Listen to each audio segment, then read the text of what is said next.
What's going on, people? We are Tottenham TV back here for another panel show. Me personally, my first panel show of the season. I think it's the second one, and obviously it's going to be a very happy one today after the North London derby defeat. You can see the smiles all around the room. We've got returning guest, Mr. David from the Irish Hotspur. How you doing, my friend? Yeah, no, I'm doing well. Thanks for having me back again, lads. I apologise to the audience that my absence has been for quite a while, but Doomsday Dave is here again. Exactly. We only roll him out when we lose, and now it's the biggest loss of them all, and he's back to give us his take. And we've got a debutant today, Mr. Max Radford. I sat next to him at the Bayern Munich friendly, and one thing led to another, and here he is on the show. How you doing, Max? I'm good, thanks, and thanks for inviting me, and thank you for making it today, not yesterday. I needed at least 36 hours of licking wounds before we're going to discuss this, so I've done that. It's not behind me, but time to debrief. Absolutely. There's a lot to get into today. Is that why I keep getting on the show? Because I keep sitting next to you. Yeah, basically. That's why. Way. That's the only reason you're on the show now. Okay, right, how are you, Sim? How are you? I'm doing good. Well, it's been a very soul-searching past 48 hours. A lot of content being watched. Are we on the right path? Is Ange the right guy? All these deep questions being asked right now in the Spurs fan base. So looking forward to diving into it. You know what? I was consuming every little last bit of content before the North London derby. I think since the North London derby and since we've been in the studio all day yesterday, I don't think I've watched anything. I've just wanted to shut off, not look at anything, yeah, it's just been very depressing. Go in the bedroom, turn off the lights. Pretty much. But look, let's get into it. I want to start off with you, Max, because I don't think some of your takes has been out there in the open. So what do you think actually went wrong in the North London derby? Was it more of the same from the Leicester of the Newcastle game, or was there more that you saw there in the game on Sunday? I think the first thing I'd say is that what we learned is that we didn't learn anything. It mapped out exactly kind of, I don't mean in respect of the result, I just mean in respect of how we approach games, how we play, what the sense of belief is, whether it's in the team or in the stand or in the atmosphere, in the stadium.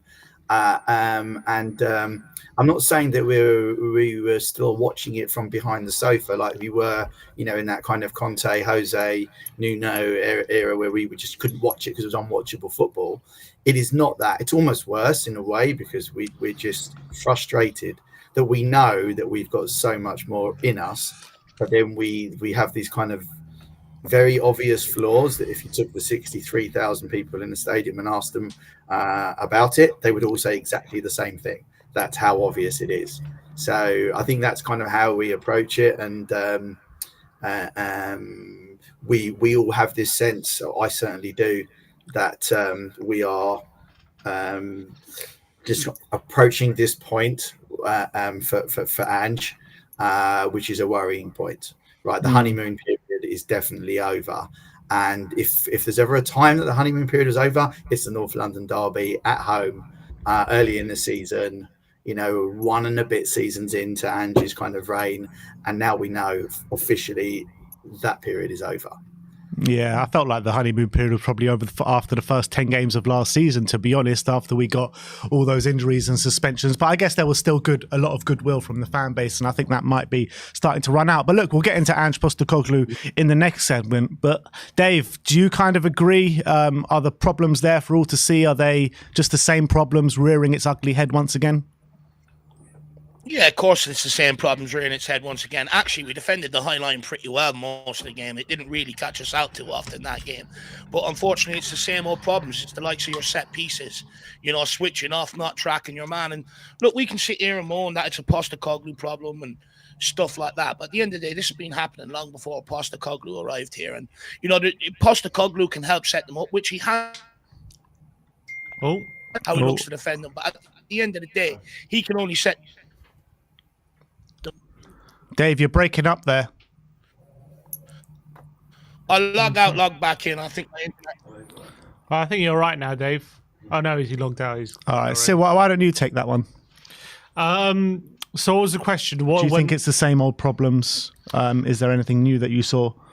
in terms of new problems, I think it's pretty much the game we expected it to be. Before the game, we knew what Arsenal were going to do. They were going to be in their low block. They were going to be compact. They were going to be defensively resolute. They were going to be very effective from set pieces. And we knew that going into the game. I don't think anything in the game surprised anyone.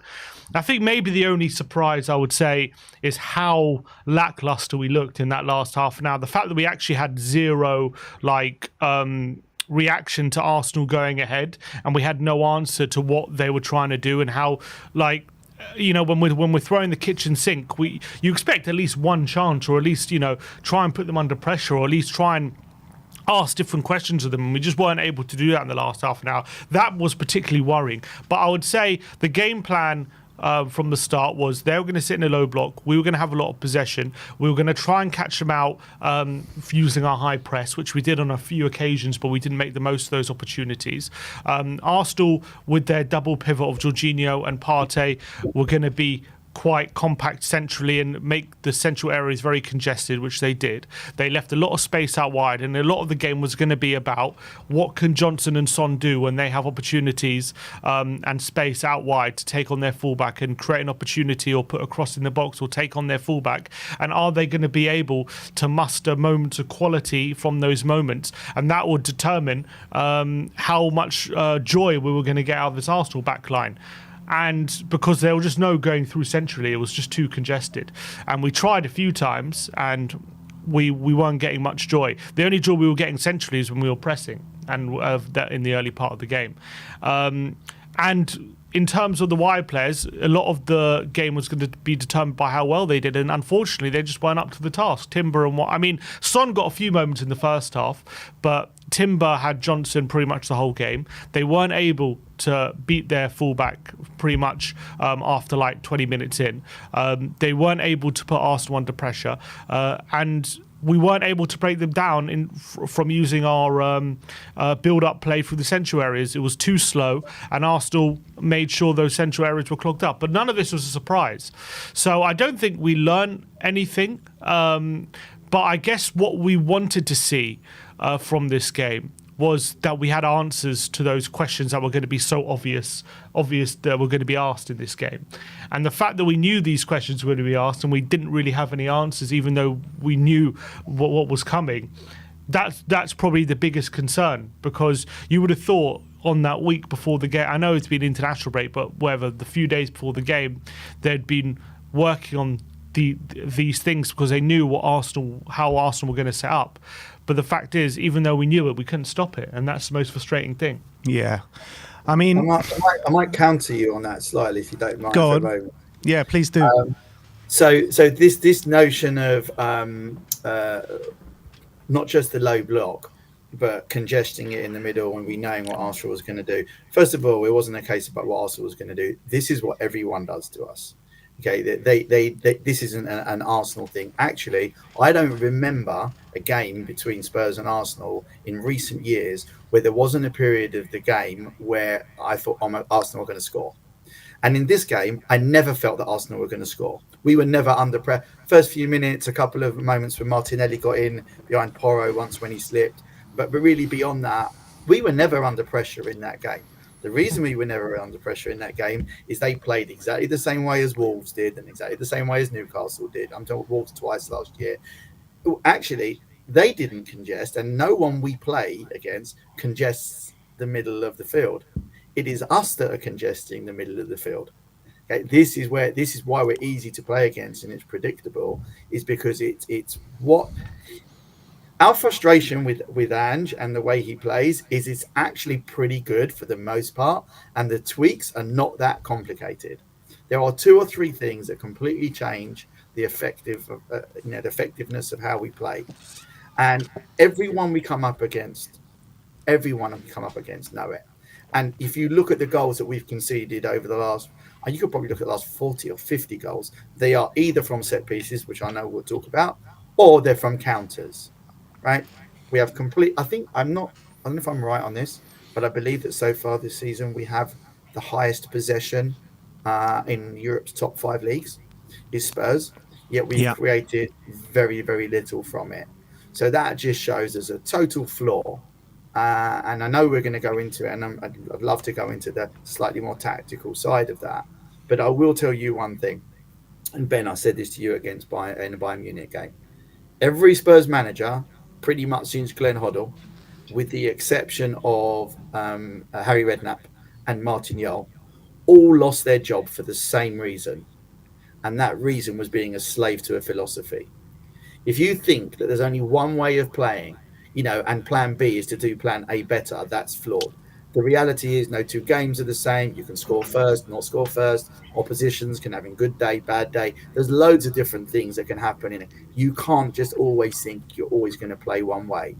And I fear for Ange, as much as we love him as a guy and he's played exciting football, it's great for the neutral. But the reality is, if he's a slave to his philosophy and he won't tweak a couple of things, especially the fullbacks going central in the final third, that's the bit that makes it congested, Sim. It's not the opposition, it's us. We make it easy to low block. We send our whole team into the width of the box. Okay, and the opposition, the opposing way, and by the way, it cost us at both ends because we don't have any channels to play through. Madison's got nowhere to go through. We're threading balls through like eye of a needle stuff. We all get frustrated. We don't even get a shot off. Yet we get to the edge of their box very easily. Why? Because we've got two fullbacks who go central. We play through the lines once in our first third. We play through the lines again in the middle third. Absolutely fine. Get to the edge of the box, and Porro and Udogie are sitting kind of just either side of that D on the edge of the box. No channels. Not only do we get low blocked, we get intercepted. And when we get intercepted, our fullbacks are out of position down the other end and we concede on counter. So if the alternative to that is in the final third, Porro and Udogie actually go wide. So imagine Porro alongside Johnson. Porro is one of the best crossers of the balls in Europe. Why would you want him in the middle? We bought Solanke, who's great at attacking crosses and heading a ball. How many times did we actually cross the ball in this game? We turned it back, right? Imagine the Porro being alongside Johnson. And then that drags their fullback out and another player because they don't want to get 2-on-1 on that side. Doing the same on the other side. Everything looks different. Space for us to play, space for us to score. And if we turn over, sorry, it's a bit of a monologue. If we turn over and we get countered, well, the fullbacks are in that right position to be able to. And suddenly, by the way, it drags in Saka because he needs to support the 2-on-1. And it drags in Martinelli because he needs to support the 2-on-1. Then they haven't got these counters. And we just do it over and over again. So anyway, it cost us at both ends of the field, but the congestion, I think, is down to Ange, not down to clever play from Arteta. There's a comment here from Grayson Pierce saying this bloke should apply for the head coach role. He knows his stuff. So Max, you're applying for the gaffer role. But look, I think it's hard to disagree with what you're saying. But there were a lot of moments where we did get it in wide areas. We did put the ball into the box, and it was just poor delivery, poor quality. James Maddison was getting on the ball and not providing what we need from a creative outlet in the middle of the park. Kulusevski was pressing high up the pitch, and his final product was just all wrong on the day. So is it a collective of, a system that's really hurting us at times and also a quality issue, Dave? For me, I think a lot of the problems that we're seeing actually comes down to a leadership issue, to be brutally honest with you. I think some of the defensive situations, how vulnerable we are from set pieces, some of the times where we get hit on the counter, like that Newcastle second goal. Romero's trying to play the offside trap. Everyone else is trying to defend him behind. If you have one guy across that back line communicating, old school, people may say, but it's something that great defenses have always had, that one leader communicating, dragging people in, saying, look, don't go this time, I need you to sit here, this is the danger and stuff like that. You avoid a lot of these goals. If you got a leader at set pieces, barking orders, telling people to pick up players, keeping them all switched on, you avoid conceding a lot of the goals that we do from set pieces. But it's not only that. I just think a lot of these players have also maybe lost a lot of belief in what they're being asked to do. When we go forward, if you notice, a lot of the times we actually wait for the opposition to get back, set all 11 men behind the ball and reset their defensive shape that they've been working on during the week. And I think a big part of that reason is because a lot of our players don't want to take the risk, because they know when they give the ball away, they have to sprint 70, 80 yards backwards that way. And most professional footballers, or especially midfielders and forward players, a lot of them don't want to do the work back that way. So I think a lot of what we're seeing is because they don't want to do the work that way, and they're playing it safe. There's times there where they could put the ball in, play people through, play the runners, but they choose not to. They end up playing the safe pass 5 yards sideways. And look, we can sit there and blame Postecoglou all we want. He was asked in the press conference last season, are you instructing your players not to shoot and stuff like that? He said, no, I am. But I genuinely believe they're taking it on themselves because they don't want to do the work that way, because they know that what comes with it. But also, going forward, I'm going to be brutally honest here. Everyone knows, that I've had my problems with this transfer window this summer. I think we've left Postecoglou completely short in the forward areas going forward. And I hate to say it, but it's already come back to haunt us. We never addressed the problem properly this summer, especially that right-hand side. It's a huge problem. Brennan Johnson, nowhere near good enough. Better as an impact sub than he is starting. Udeber, only 19, could be a fantastic talent, but he's raw. When you see him get himself into good positions, that final ball isn't there. When he's shooting, he's blazing it over the bar. He's not even getting it on target. He's absolutely raw. And I think a lot of our forward problems, Werner, if you're looking for him to come off the bench and change the game, he doesn't have the capability. And I think therein lies a lot of our forward problems. It was a big problem for us last season. It was one of our most glaringly obvious problems that we needed to fix. And how many times have you heard me say we need to fix it with quality? And we didn't do that this summer. We took more gambles, and it's already come back to haunt us. Hang on a sec, though, Dave.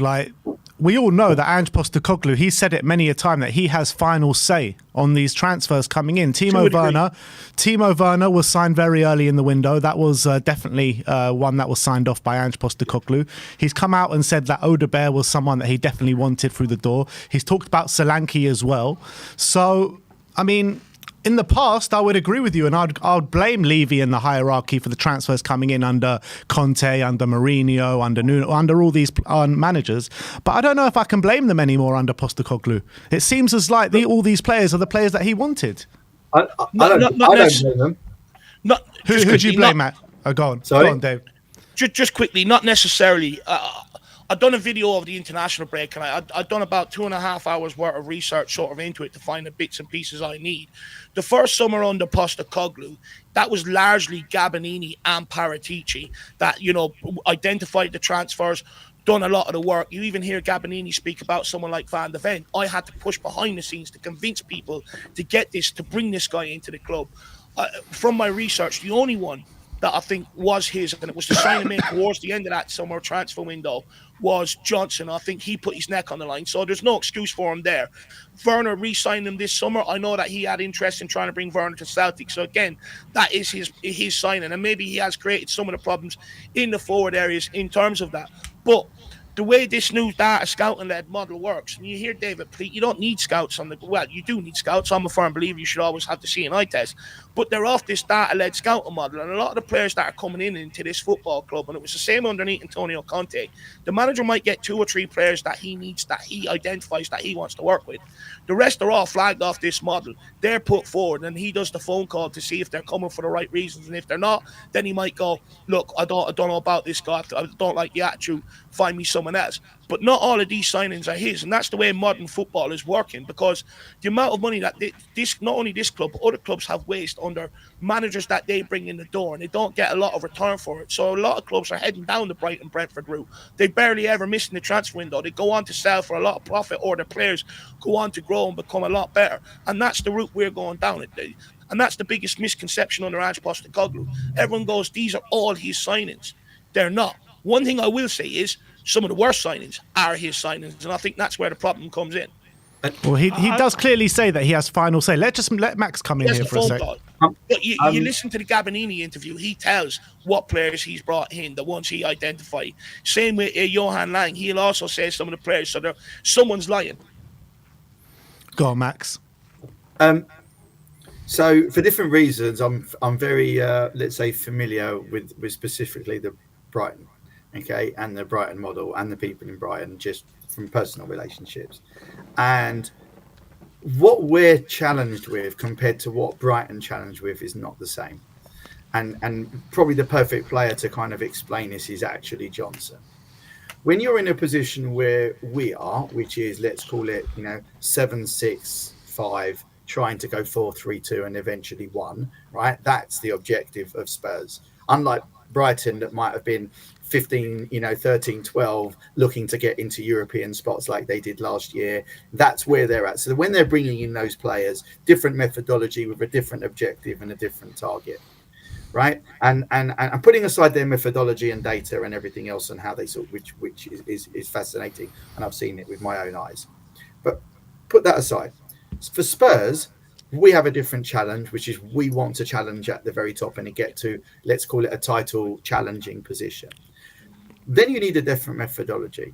The methodology is you've got to look at every player that you buy and you say, can I, assuming that the rest of the team is up to the level, can I win the league with this player in that position?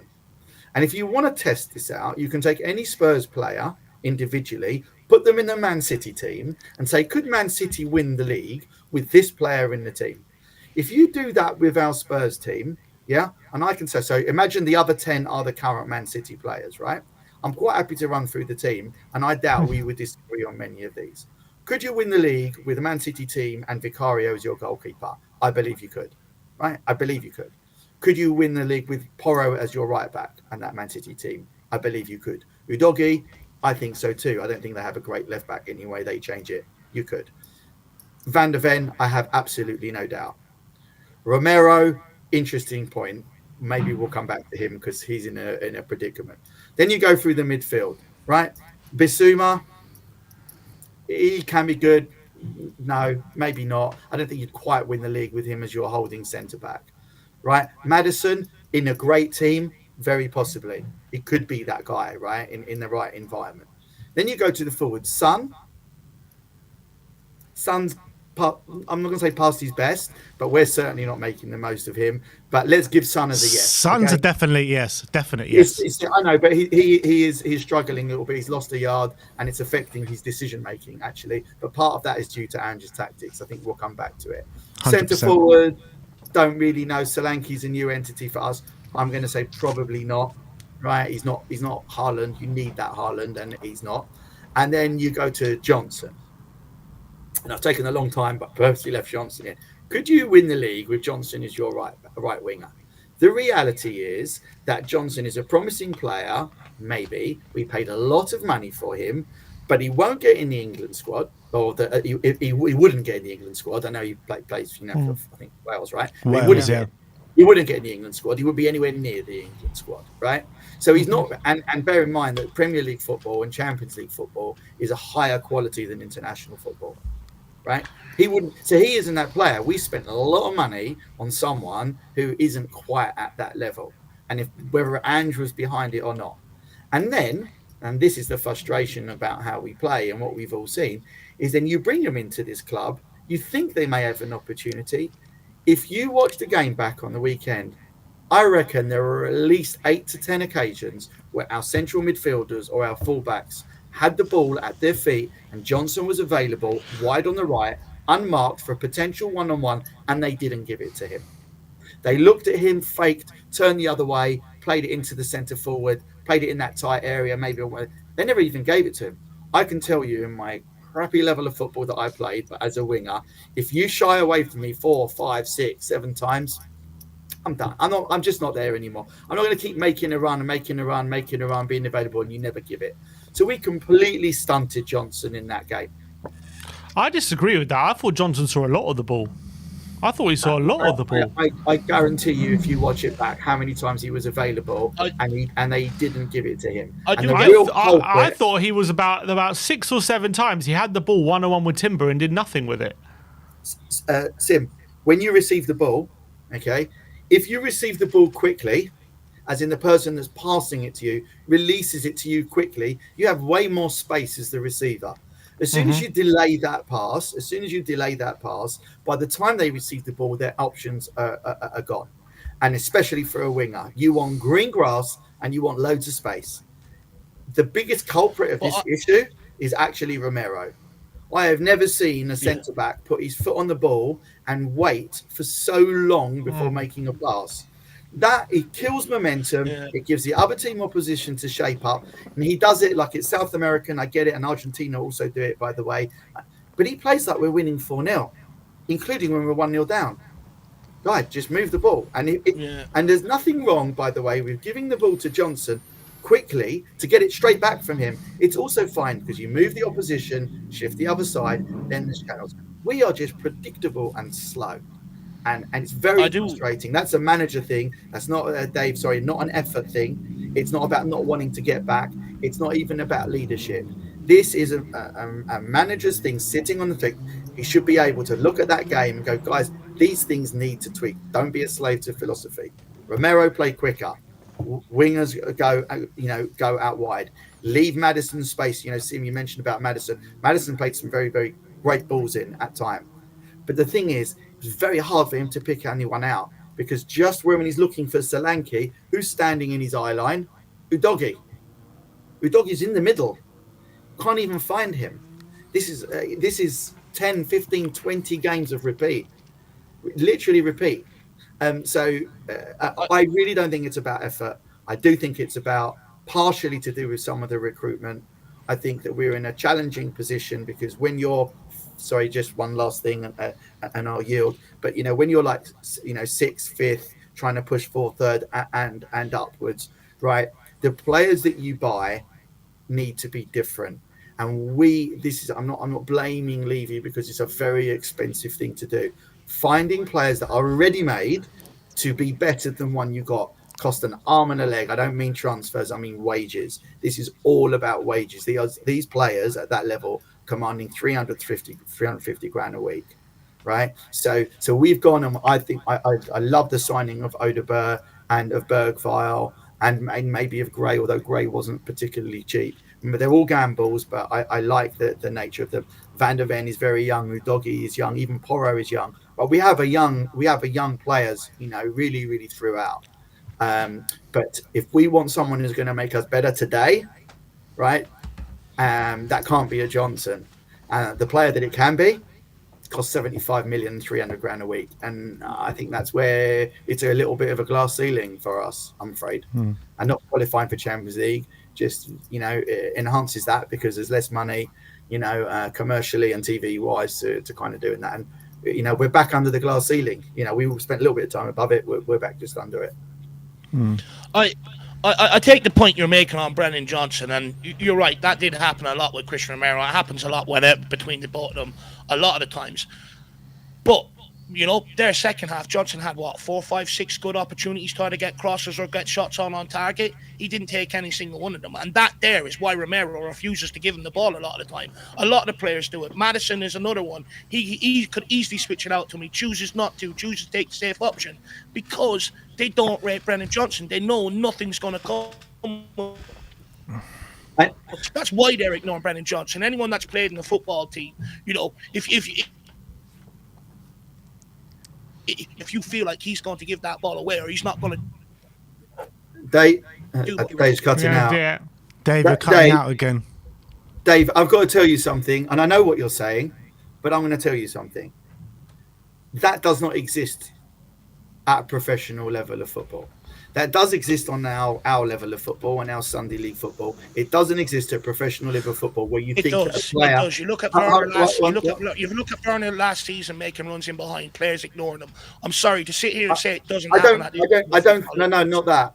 Not that. I meant what doesn't exist is teammates thinking that player's not good enough, so I'm not going to go and give it to him. That's the bit that doesn't exist because these drills are things that are done in training as well over and over. It's not like us training once a week and turning up on a Sunday. So that methodology about where the ball goes and where it comes back is drilled, right? It's not a question mark. It's not, it's Brennan, I'm not going to give it to him.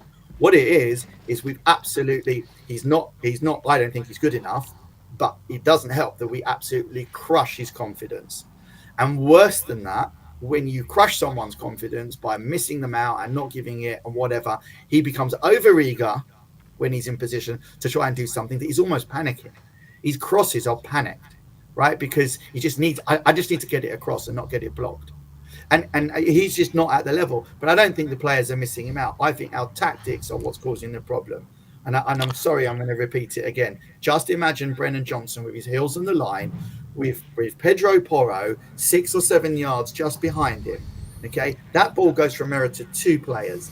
That is a 1-2. It's a pass back that goes between the fullback and the centre back, okay, to the byline to put a much easier ball across. We don't do that at all.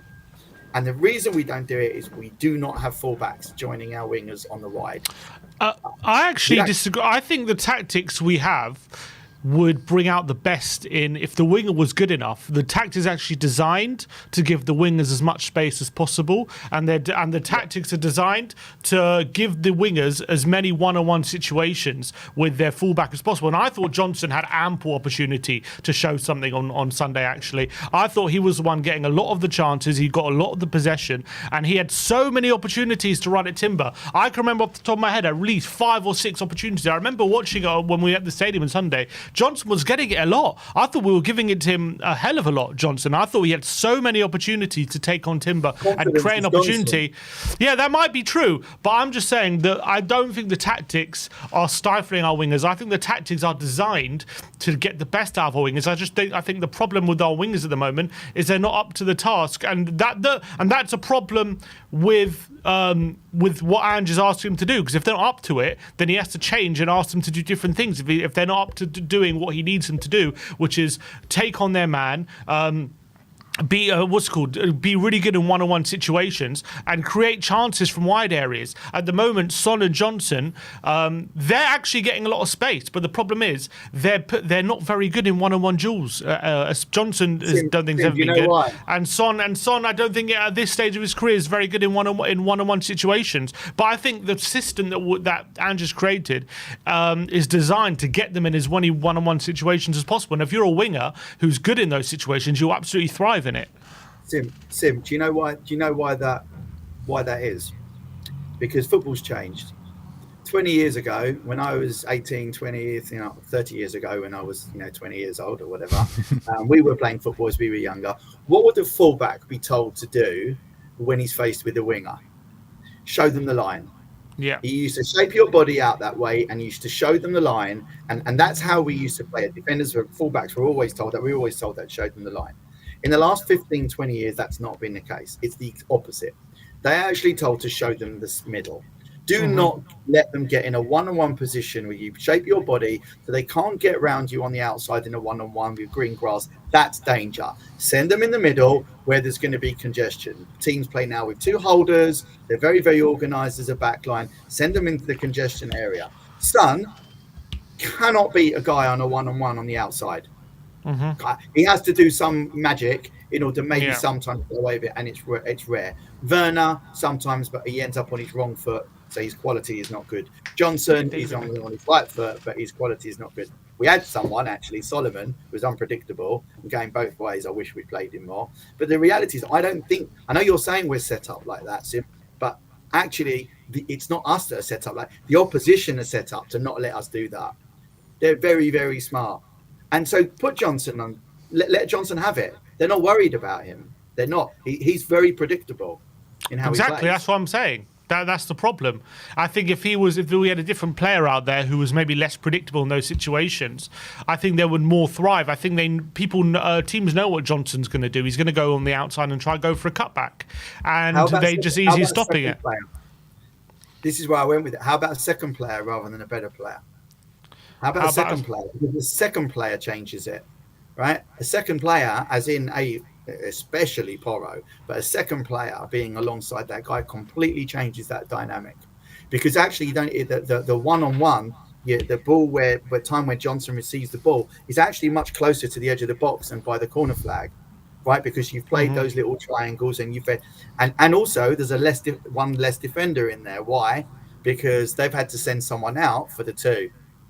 It's pretty much every team plays like that, right? It's very, very.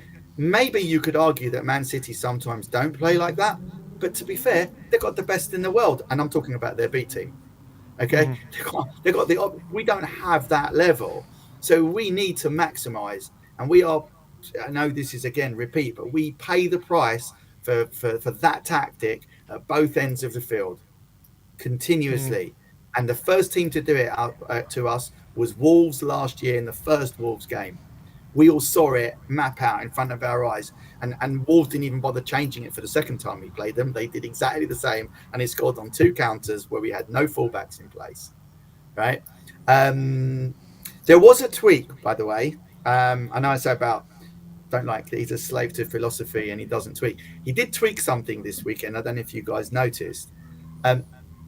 Because of what he's trying to do with the fullbacks, the difficulty is when you've got 2 holding midfielders. Because 2 holding midfielders, it's very unclear as to which is the one that's splitting the centre backs when one of them needs to go and become a fullback.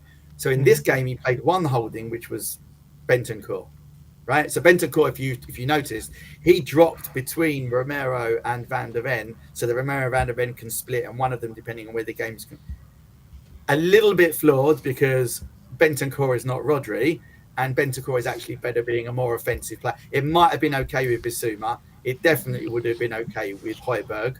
It was always okay when Dyer used to play it in that Pochettino area when he did that, when you have 1 holding who splits. But in general, everyone's got us figured out. And that is why we were there knowing that today Arsenal haven't got their 2 best players in midfield. And maybe we'll have an opportunity. You said it, Sim. They're going to low block us. They low block us, but everyone does. So why not? It was nothing smart about it. And we didn't. We had 15 attempts, and none of them really felt like the keeper was in trouble, even though there was quite a few on target. The one player that gave us. Sorry, you said something about Kulusevski before. I actually thought Kulusevski played really well. He did. He did. I think he played really well, and he had the same issue where its options weren't there, and he's trying to make something. He fought hard and he played hard, and his feet are good. The guy that did well was Odegaard, because he goes 2 ways. He can go down the line, and he can go in the middle. So and our nerves, our collective nerves, and this is why when I said honeymoon period. I don't mean those first 10 games. Honeymoon period is everyone's going to cut you slack for 1 season. As a manager, you're finding your way. Now we're really not going to cut him that much slack. Like, he's now under pressure. I don't think he'd been under pressure before job-wise. I think now if he doesn't do something next 3 or 4 games and tweak it, and we lose to a lesser team, Arsenal hurts, but respectfully, Newcastle was worse, right? Full control, totally battered them. They never looked like scoring, yet they scored 2 and we lost the game. We're figured out, guys. We are figured out. I think that gives us a nice segue actually to move on to the Ange Postecoglou issue and talk about how much pressure he is under at the moment, because I think he's going to probably live and die by 2 particular things, whether it be the recruitment that comes into the club and also the tactics that he does deploy. And he needs to be getting the best out of the likes of Son Heung-min, who's obviously the best player at the football club, the captain, the guy who's got that X factor. And having him out wide where he is, it's just wasting him, completely wasting him right now, where you could get a doggy to cover those wide areas and get him cutting in a little bit more, where whether he cuts in, where if you get him into that little area, he can ping the ball in from 30 yards, he can ping the ball in for 25 yards, or we can relieve ourselves our pressure and get that goal. Dave, do you feel like Ange Postecoglou is really under enormous amounts of pressure now? Do you feel like if the results keep carrying on over the next 2 or 3 games, Daniel Levy could wield that famous axe of his? Can you hear me? Yeah, we can hear you. Yeah. Sorry, it's the Irish internet. It's going absolutely madness today. When it comes to Ange Postecoglou, look, I'm a big fan of Ange Postecoglou, but I'm also not naive to know that it's a results-driven industry. It's a results-driven sports, and you live and die by the results at the end of the day. And the guy needs to start picking up results very, very, very quickly here at Tottenham Hotspur. I think a loss to Coventry, I think, could really sort of spell the end. When you see Fabrizio Romano coming out with the tweet he did yesterday, that's sort of like the old vote of confidence that used to come out, and not so long after, the managers end up used to carrying the can. But when it comes to it's just about when he's just about to get into it, he stops. It gets us in. Sorry, Dave, you're breaking up again, but you're back. You're back with us. Give me you're 1 back minute. with us. Yeah. I'll go to Sim and then I'll come back to you. Oh, so I was going to say, in large, Go on. Yeah. Go on, Dave. Oh, he's gone. Go on, Sim. Oh, my internet's gone. Oh, yeah. When it comes to what's going on with Ange at the moment, and the reality is the results are extremely bad at the moment. You know, I think it's 7 defeats in the last 11 games. I think it's 5 wins in the past 15 games. The only wins in that time, especially in the past 11 games, have been against teams. Burnley, Sheffield United. Two of them aren't in the league at the moment. Burnley, Sheffield United, and Everton have lost every game this season. These are the only games that we've won in the past 11 games. Some of the defeats have been atrocious, 4-0 away at Newcastle. We've been battered away at Chelsea. We've lost to Arsenal at home twice. We got battered at Anfield 4-2. So we've taken some really heavy beatings in that time as well. And we seem to really struggle against teams who are like top half teams who we're supposed to be better than, we're supposed to be competing with. We seem to really struggle to get results against these teams. We seem to really struggle we basically lose the game in both boxes. We're too open and we're not clinical enough in the final third. And these are traits that are very, very worrying. Now, it's only 4 games. If you're taking this season in isolation, I reckon he's still got some time. It's early on. I don't think we actually played badly to an effect this season. November is approaching, my friend. Yeah, I know, but I think this season isolation, I don't think there's a massive problem. It's when you take the bigger picture into effect, and you take into how we ended last season, and you add that to how we've started this season. Then Ange's got to be a bit worried. He's definitely got to turn things around soon, because we know what Levy's like. If we go on a really bad, I mean, we're already on a bad run, but if this run continues going into like November time, I wouldn't be surprised if he starts sounding out other managers, because not that I agree with him, but I think the results are just nowhere near good enough for what we're trying to achieve. I know it's a process and all this kind of stuff, and we need to give it time, and I agree with all of that. But at the end of the day, I know what this board expect. They want us back in the Champions League. They want us getting back into top 4. And if it's looking like come November time that we're already going to be nearly out the race, then they will think twice about giving Ange this project, coupled with the fact that Ange, throughout his career, he's always won wherever he's been, but he's never been a manager who's stuck around for more than 2-3 years at a team. So I don't see him as this like I don't know if there's any evidence yet of him being this long-term guy who's going to be here 5 years. And look, I'd love that to be the case, but I'm not sold on the fact yet that he definitely is that kind of manager who's going to be at Spurs for 4 or 5 years and a real. The only reason project. he's ever left clubs is because he's achieved his targets and he's achieved his goals, and then he leaves once he achieves his goals. Correct, but that's still. Well, he leaves for a better job. You mean though, right? He gets. Yeah. He does leave for a better job, but he always does achieve his targets, doesn't he?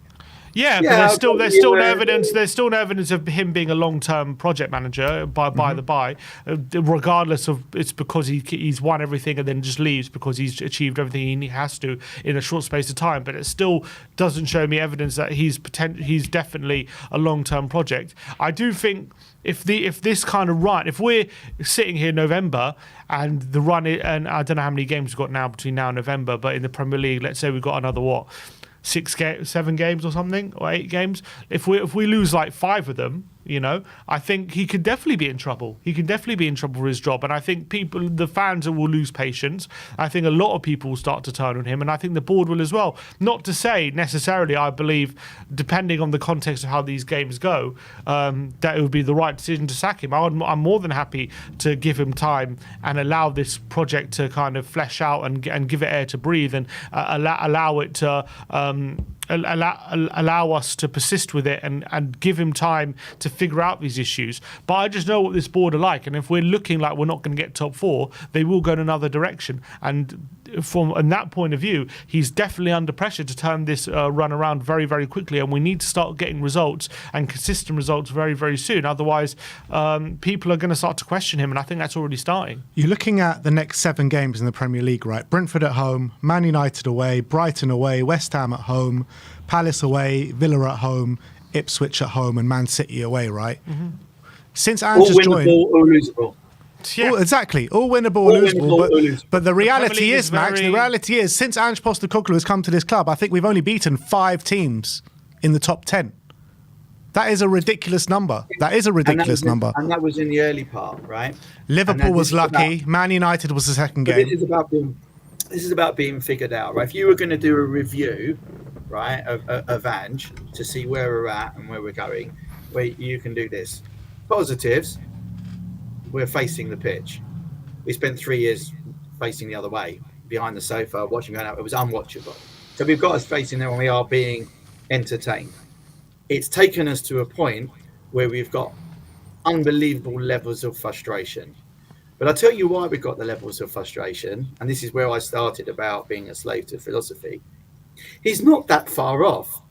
The tweaks are not that complex. It's not like we don't have the players to do certain things. It's not like we completely have to change even.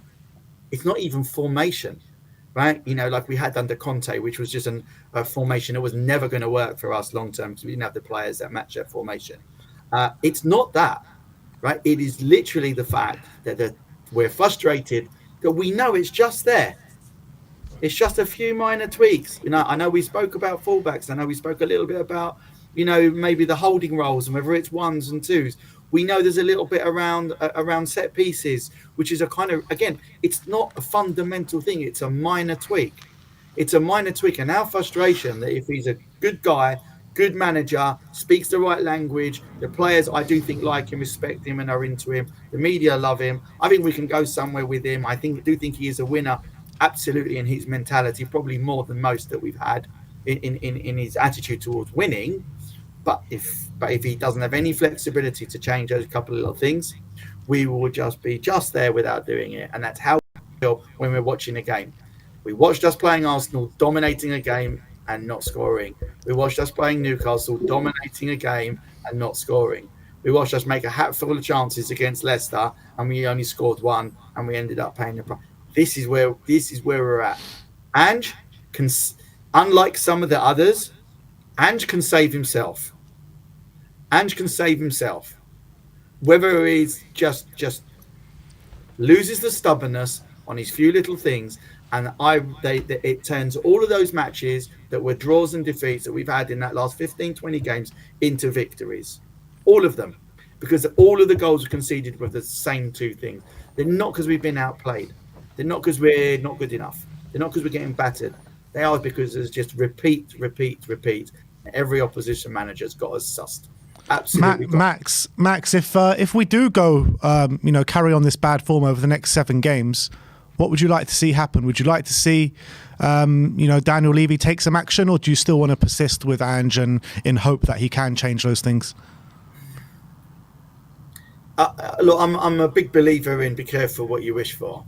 Right, so you get rid of someone or something, and then you end up with something that's actually no better, and you end up with a Nuno Espirito Santo. And the methodology of recruitment and everything else is. I put managers in 2 categories. Okay, a build it manager and a buy it manager. So the problem that we had with Mourinho and that we had with Conte is that they were buy-it managers anywhere that they have succeeded, but that's because they had the biggest budget in the league and they could buy anyone they want for anywhere they want. And I'm not being funny, but most managers, given what they were given, would probably do quite well and probably win. Not win maybe as much, and maybe they have other things, but you know what I'm saying to you. Pochettino was a bit of a build-it manager. He came unstuck for being a slave for philosophy as well. And it started when we went to Wembley because that philosophy didn't work anymore. Right, the pitch was a bit bigger. Our 2 centre backs, who are amazing, the Rolls Royce and Bentley of Toby and Vertonghen, were 2-3 years older. We couldn't play a high line anymore. We lost Rose and Walker. Couldn't have that thing, and then he didn't know how to change it. So then we looked really, really poor at the end at Wembley. We somehow got to Champions League final, but in the league we were pretty terrible for the rest of that season, and it was worse, in the new season. It ended up costing his job. So, but he was a build-it manager. Ange, I think, is a build-it manager. So I'm not in favour of getting rid of him. I'd much rather...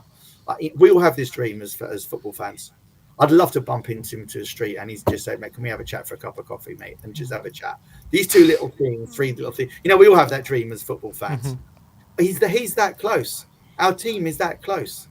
We can go to the next window and buy 1 player. Yeah, 1. And that could put us right there, or 2. Right? It could. Because the other stuff, we have the players for. That's my belief. keep him. It's not backing with money. It's just backing with a little bit of, I don't know, maybe methodology. I think that's what we're missing. You know, I don't know if you guys have the stats, but how many of the goals that we've conceded over the last 40 goals are counters, and how many are set pieces? It's We've quite a lot. conceded 18 from set pieces since his arrival. 18 from directly from set pieces. Yeah. So, are we being exploited, or is there, or is everyone else really, really smart? Or are we just doing something repeatedly wrong? Right. And again, comes back to Ange. Right. He should be able to see it over these and play these things back and see what we see, because it's kind of a weird thing. We're fans. We see exactly the same thing. What do we see? We see two things. Let's do corners as an example. Once the ball is in the air, it stops being about marking.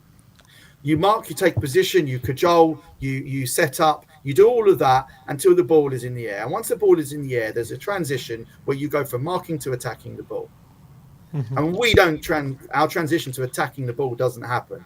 Romero is a perfect one for that. He's so busy pulling around and marking his guy and trying to get in. In fact, the ball's in the air and he's still looking at his guy, and instead of actually turning focus to the ball and attacking that. So we just do that over and over and over again. That's one issue that we have. It's a minor tweak. You could do it in a meeting. You don't even have to do it in a training field.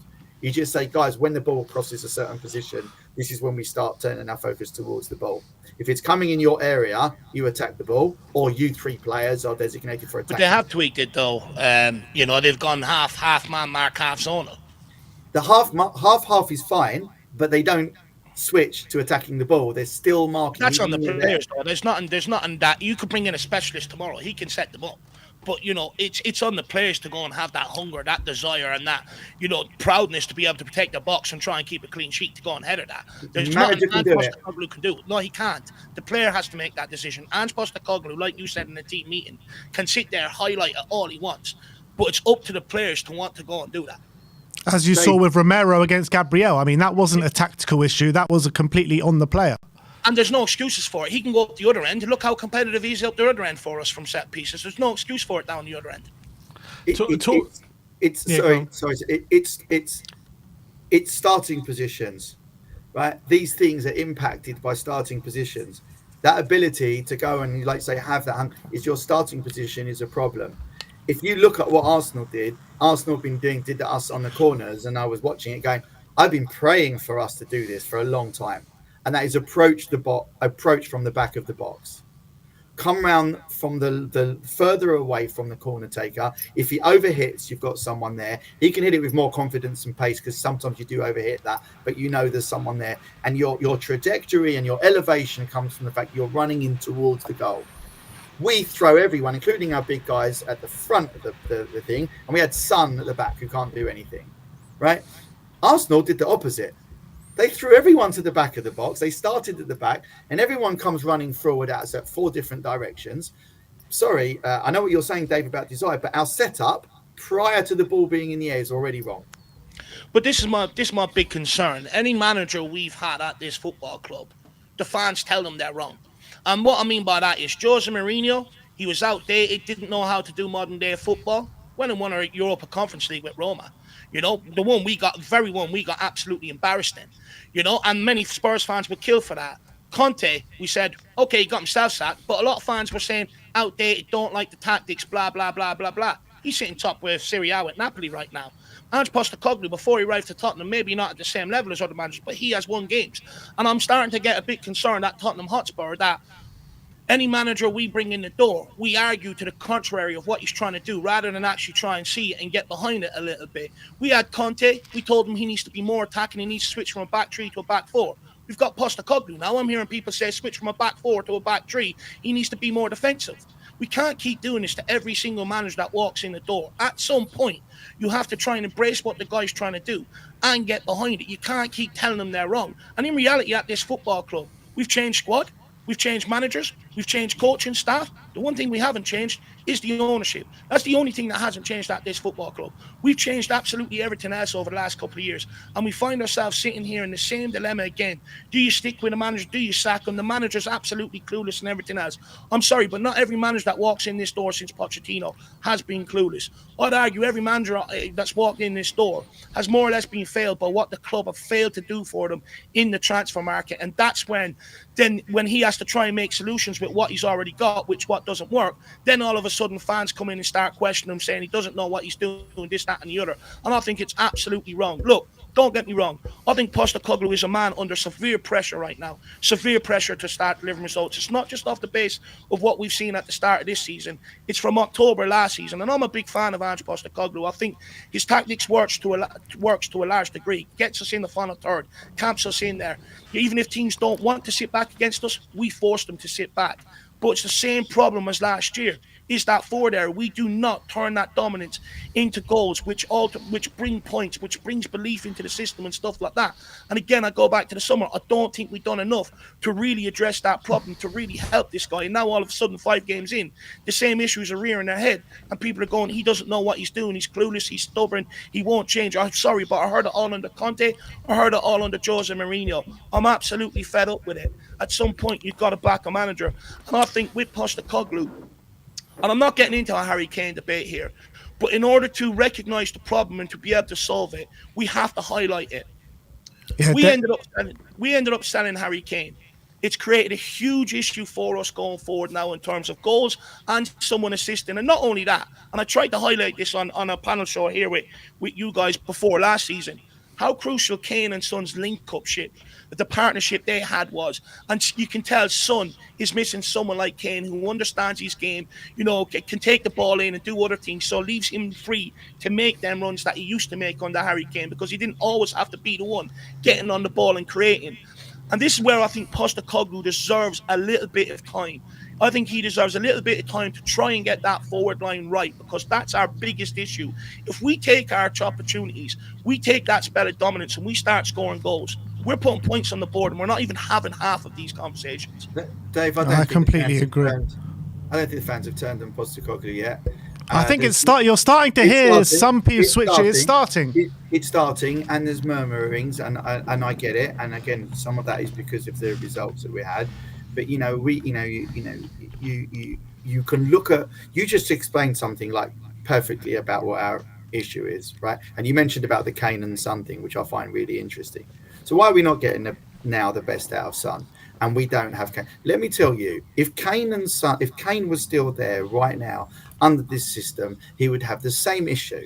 And the reason is that because of having our overload means it's very easy for us to play through the lines, because we have extra players and the fullbacks being in there. So we can play through the lines more than twice, actually, and get to the edge of the opposition's box very easily. That's why we're so dominant and we get out there. That's not good for Son. Son needs our play to happen just inside the opposition's half for you to turn the ball into him, to green grass and run onto. He's a master at that. He's one of the best ever at that. But unfortunately, he's not. We are so dominant by our way we play and by the way the opposition else play. We get right to the edge of the box. There is no green grass for Son. There'd be no space for Kane either, by the way. There'd be no space. It's I don't even think this is a personnel thing. I still don't think this is a chairman thing either on this particular issue. What do we think about what Ange said after the game? He was quite bullish in his interview. He was asked, about winning things in the second season. He said, I don't usually win things. I always win things in my second season. And he was talking about some of the players maybe lacking a bit of conviction and belief in the way they play. I mean, listening to that... This isn't the first time he said that, though. No, it's not the first time he said that, but he's still saying it. Which is a problem, the fact that it's still happening. I mean, that's even a problem in itself, that it's still lacking conviction and belief even now. First of all, when managers are going on their record, like Ange is saying, is that a manager bullish with self-confidence in himself, or is that a manager leading on his record because he's feeling the pressure? Dave? Yeah, I've two things on that. I think when you see Ange sort of getting tetchy, the way he corrected the reporter, again, it signals a man under pressure. I've seen it with Conte, with Jose, people like that, when they start switching up on the reporters in the interviews and stuff like that. So that concerns me a little. The second thing is about the conviction and the buy-in with some of the players. Look, it's been a problem under Conte. It's been a problem under Jose. I do believe that's because they feel like they've got the power to be able to get the manager out at every opportunity, rather than them actually sit there and take the blame and start focusing. And I think this is where maybe we need to switch it up and just say to this playing squad, and this is where it also has to come from Daniel Levy. The manager ain't going nowhere. It's up to you to buy in and show a bit of conviction in what you're doing. We are sticking by our man. But when you have the hire and fire policy we've had since Pochettino, it allows players not to buy in fully to what a manager is asking them to do. And then I know a lot of people would say it's diluted from Ange Postecoglou. I actually find it refreshing that he's doubling down and saying, oh, I will win something this season. And the reason why I say that is Conte and Jose constantly gave us reasons why we couldn't succeed, why we wouldn't get over the line. Rightly so, some fans would argue, pointing out things. But they all constantly hampered the fans' expectations, whereas Postecoglou is, giving the fans expectations. And I think it's actually refreshing for a change to hear that come from a manager. Do you not think that? So I worry when managers do that, especially about players. That I'm not saying that it's deflection, but it's a little bit of like preparing the ground, right, for it not to be your fault, right? And certainly Conte did a bit of that, and actually Pochettino also did a little bit of that. It concerns me because, to my mind, but if it's three managers all saying the same thing, is it not then? Yeah, not just always the manager. But you can be clever with words to deflect from your own failings. I'm not saying that. Yeah, but if three people are saying the same thing, you can't just be. But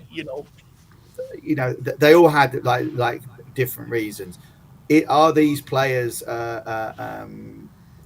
not got the confidence and the conviction to do whatever he wants to do? Maybe, but let me tell you something about that. That's the manager's job. That is the manager's job. And he did say that. He said it's on me to fix. He said it's on me to fix. He did take responsibility.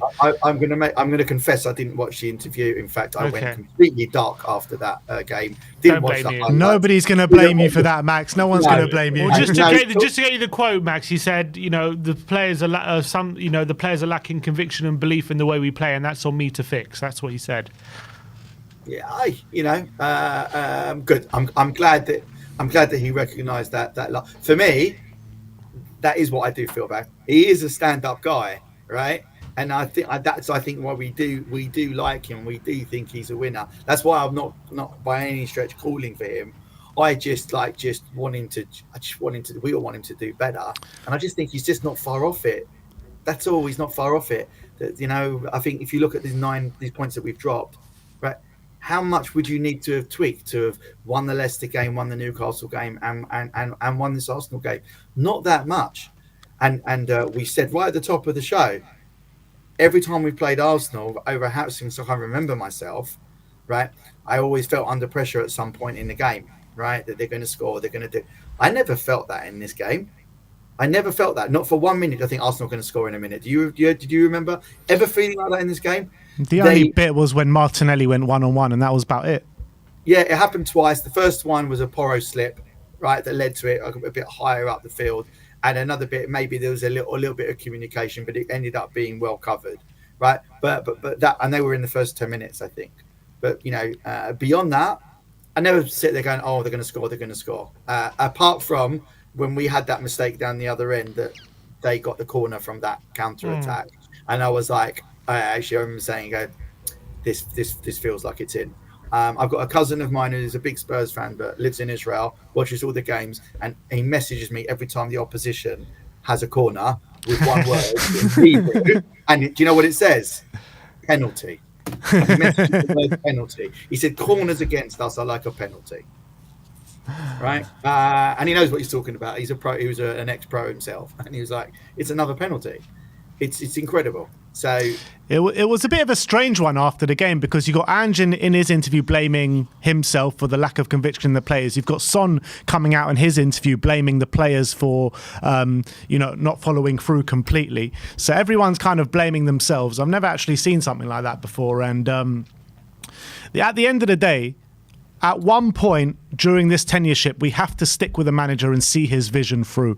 Whether you think it's working right now or not, we need to see this vision through. And I think Arsenal, as much as I hate to say it, is a perfect example of it. You saw the first 3 years of Mikel Arteta, eight games lost in a row. You know, they stuck through with this process through the thick and the thin. How many times did Pochettino say at the end of his tenure, this club needs a really hard, painful rebuild? And I feel like that is what we're going through at the moment. We didn't get that rebuild under Conte. We didn't get that rebuild under Mourinho. We didn't get that rebuild under Nuno.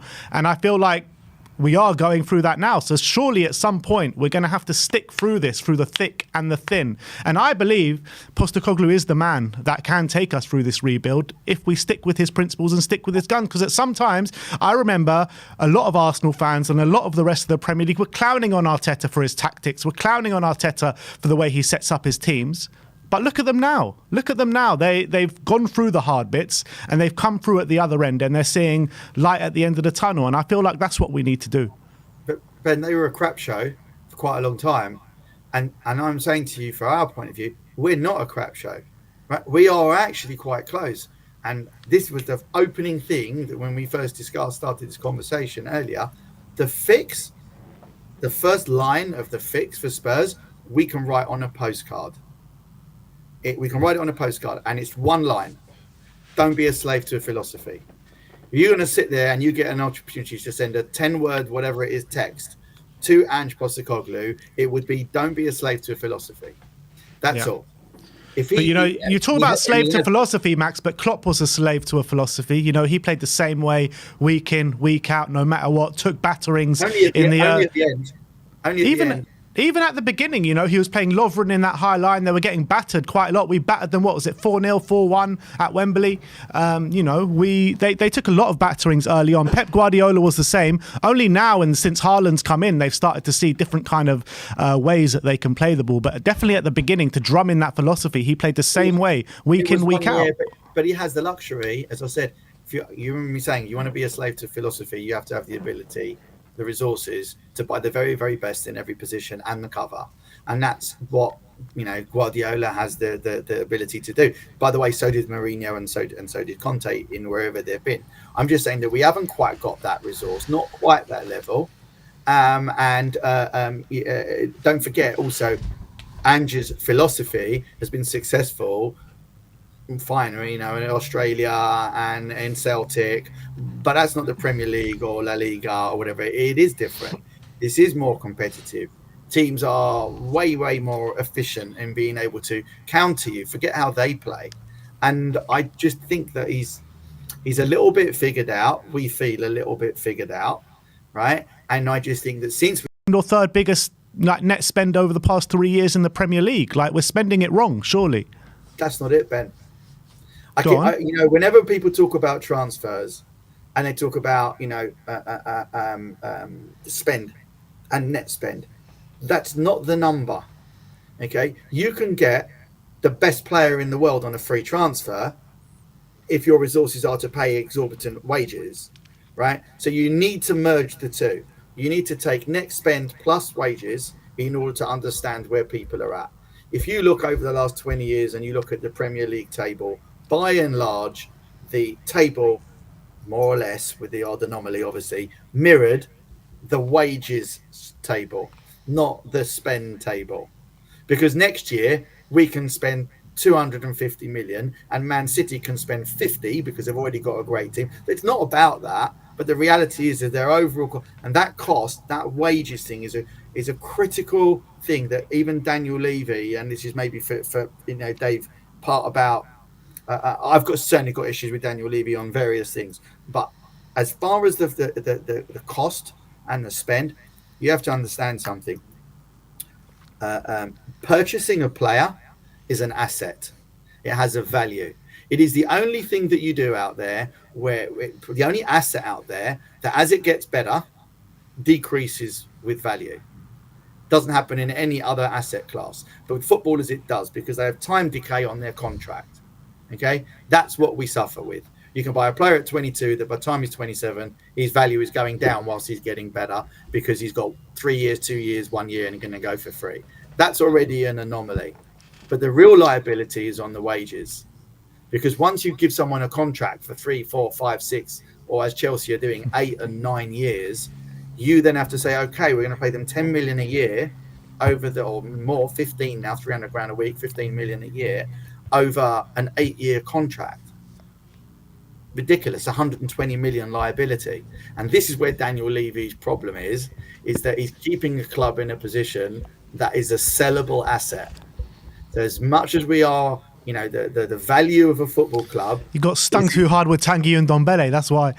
yeah, but absolutely. But if you think about how you price it, well, it'll be the value of the brand and the commercial value that it is, right? And whatever multiplier effect you have on that, minus your liabilities. And your liabilities are not the assets of the value of the players, unless they've got 1 year left.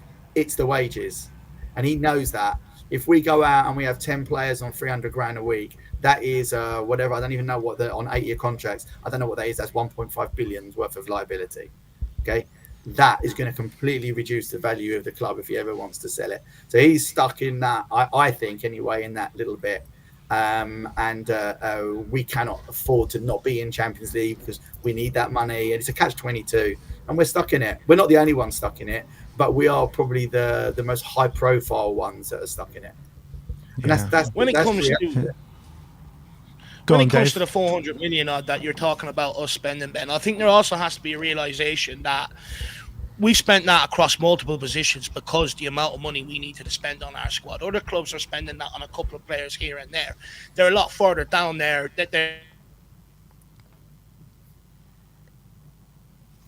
This is another team why I think we should be giving someone like Postecoglou a chance, is because, you know, you spoke about Arteta, you spoke about Jurgen Klopp, the two teams that have challenged Man City over the last couple of years, or since Guardiola's been here. They were given time to build it, and it didn't all go well. It didn't all go right. They had tough periods where they were also sitting there questioning the manager, is this the right guy going forward and stuff like that. But the board stacked behind it, and over time they continue to give them the pieces of the puzzle. And I think this is where we're at with Tottenham. We can't continue this hire and fire policy of a manager nearly every 14 to 16 months and getting them out the door. But going downwards, and you will never ever get a full squad together by doing that, because every manager you bring in wants different things for different positions, and you'll always have a mix and match squad. Granted, This year I think we've got a competitive squad, but one thing we lack on the pitch, and one thing we didn't buy in the window, is a proper leader to come into this football club to really knit it all together, to really bring all the biggest problems. But again, there's not really much of a fix Ange Postecoglou can do for that. That's someone that you have to bring in that has that in them. You can't make it or they're not. It's that simple. And I just think this is why we need to stick by Postecoglou and continue to give him the pieces of the puzzle so that eventually we can get there. We don't have a chairman that's going to sit there and fund it like Abramovich under every single different manager. When Chelsea had Abramovich, they could get rid of the manager because Abramovich knew, I've got every position stacked 3 times over with the best quality I can get in.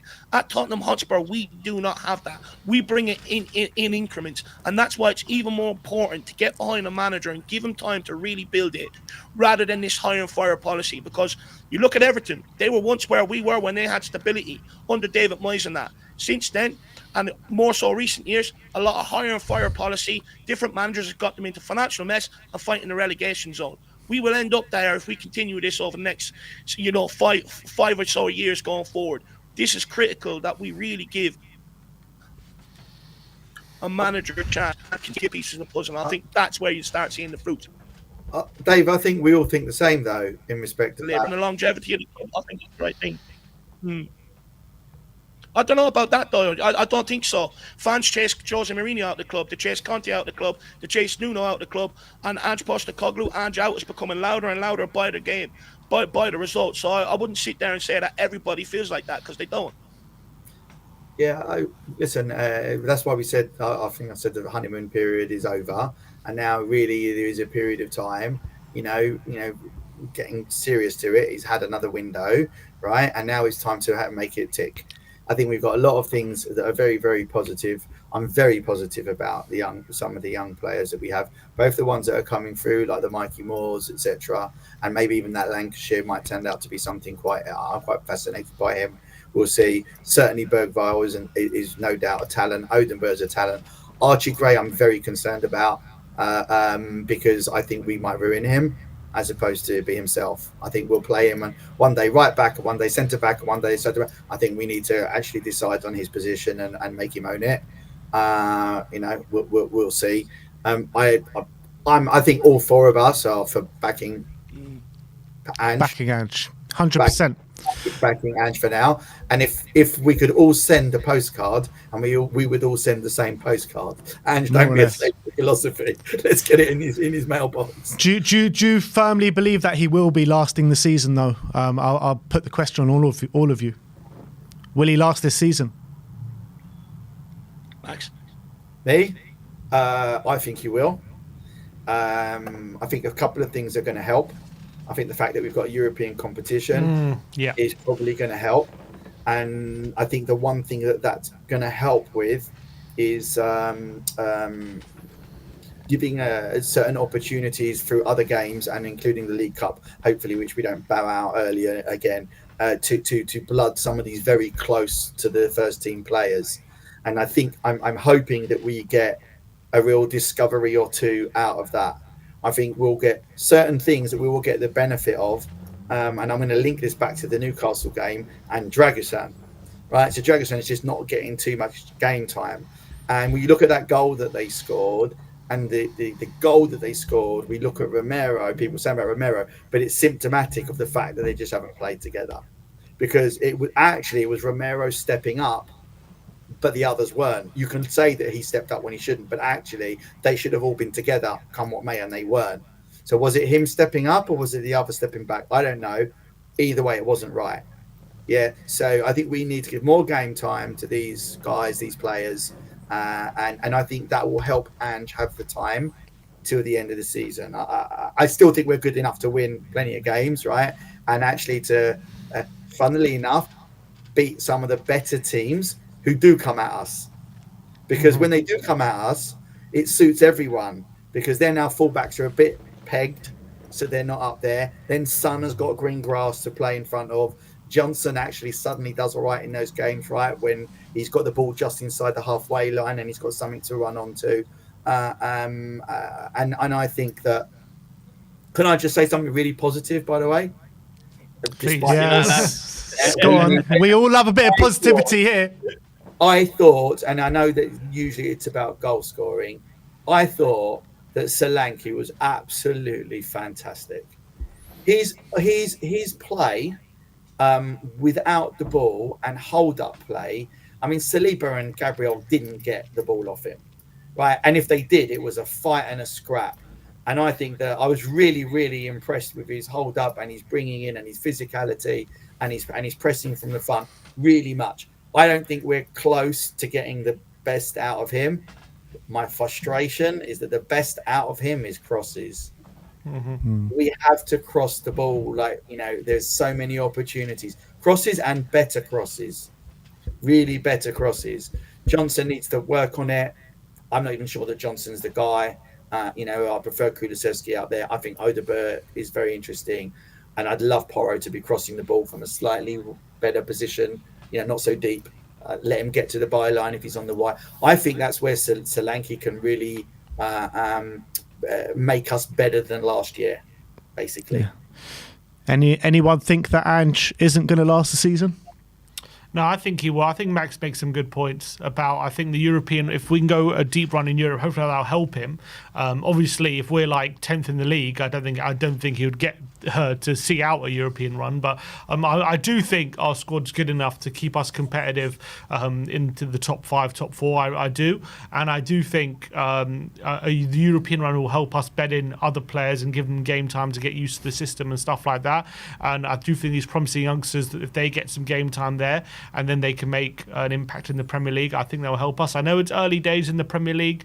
I know we're all, a bit down on how we've started, but I do think, I'm hoping that we will start to turn it around. I do back Ange to turn it around, and I think he will last the season. Yeah, I really hope I really hope both of you are right, because I just know, we all know the way Daniel Levy likes to operate, and he likes to panic when he thinks top four is no longer achievable. That's the worry I have. And if we go through these next 10 games now and the form, we win here, we win there, and we don't get consistent results, and we're still sitting around mid-table come November time, I've got a big fear that Daniel Levy will wield that axe of his, and it's not something that any of us want to see, but it's something that we have seen many times over the past with all the managers that have come through this football club. Like, bloody hell, he sacked the manager at half time once, for God's sake. So I don't put anything past him. What do you think, Dave? I think it relies on the European run, and the reason why I say that is under Pochettino, our league that year was absolutely shit. I think from November onwards, we were absolutely crap. That's over it. So I think, come the Euro winning games there, and it looks like we can go deep. I think that ultimately will keep him in the job. But I also think this Coventry game is huge for him. I think in terms of one game the fans will not tolerate is going out the League Cup. That's where the pressure really started coming on and so early last season, was going out of the League Cup off the back of a North London derby defeat at home, where we were weak, spineless, and showed absolutely no passion. That the fans will not tolerate them games. And where I actually think Ange would actually really help himself heading into this Coventry game, fresh